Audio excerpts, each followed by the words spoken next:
So here we have one of our subscribers on the Process Programming going through some isolated bar muscle at work. We'll first let it play and just have a look at some of the things that Tom is doing well and some things that he might be able to improve on. So this is just isolated bar muscle at work. This is not done under any sort of fatigue.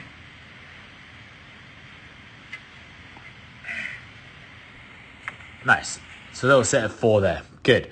Now I know Tom's coming back from some shoulder injuries and shoulder issues in the past. So good on you, Tom, firstly, for getting this done. Let's first start with the most basic thing that we can fix. So Tom's obviously put his hands on the bar here. And just by putting your hands on the bar, you're killing your chance to jump into the hollow. Jumping into the hollow just allows us to basically skip this stuff here, which Tom goes into, which is now dead hanging on the bar, and he has to generate momentum himself. The jump to hollow is basically what he is in the position he's in now, where he's basically slightly behind the bar and his body is in a hollow position.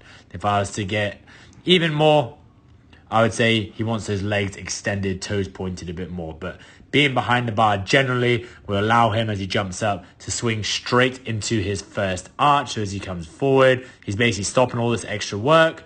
This is good. That's a better position there. We then swing forward as he hits his arch position. Again, this arch position isn't terrible at all. So he's now in front of the bar here. And now what we would like to see is probably a slightly longer leg behind him, but that's not the worst position in the world at all. Then as he comes back for his first muscle up. Now, this is where you can see that right leg especially. Everything he's doing here, he's basically just going to try and muscle his way up over the bar. So what we want to see in this position is that his shoulders come back even further. You can see how his shoulders is a little bit away from my green line. That will allow his hips to come up higher and his legs to come up higher as well. Then that will give him much more power coming up over the bar. Instead, what we see is that when he comes up, he's already bent the arms a lot.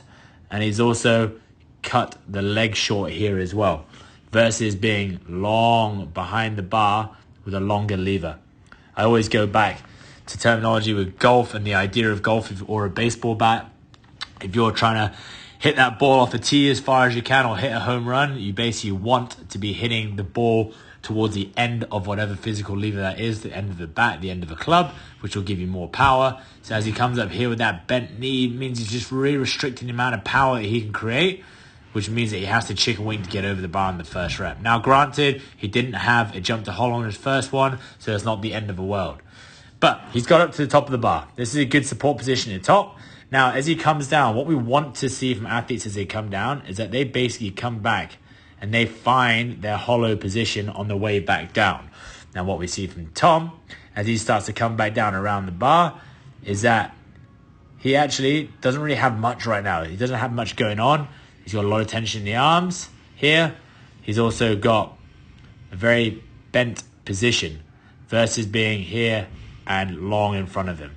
So that means as he comes down, he's basically got not much momentum at all. He's almost falling like a sack of potatoes. You can see how much tension he's currently carrying in the shoulders. We want there to just be kind of distributed tension and weight going through his entire body, with the feet back in front, with the body back into a hollow position. Unfortunately, we don't have that right now, which means he's having to work overtime. Again, he's going to have to muscle his way up. So he's underneath the bar now.